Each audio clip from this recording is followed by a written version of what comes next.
Hello friends, नमस्ते। स्वागत है हमारे यूट्यूब चैनल पे आप लोगों का। और आप लोगों के बीच एक नाचगीत लेकर आई हूँ, आप लोग इसको पूरा देखना।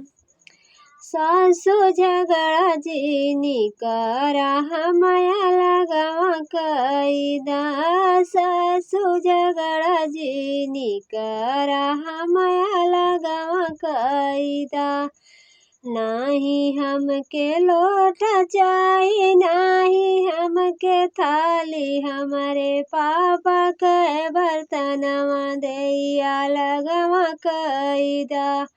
सासु झगड़ा जीनी करा माया लगवा कैदा, जेठनी झगड़ा जीनी करा माया लगवा कैदा। हमके सोना नहीं चाही, हमके चांदी नहीं चाही, हमारे चाचा के दामादवा दैया लगवा कैदा।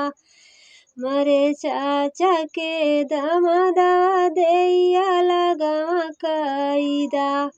जेठनी झगड़ा जानी करा माया लगवा कैदा।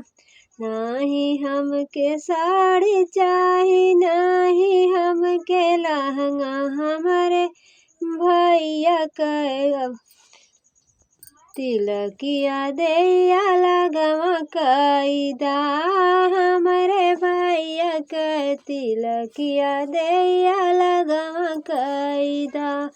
ननदा झगड़ा जीनी मचावा माया लगवा कैदा।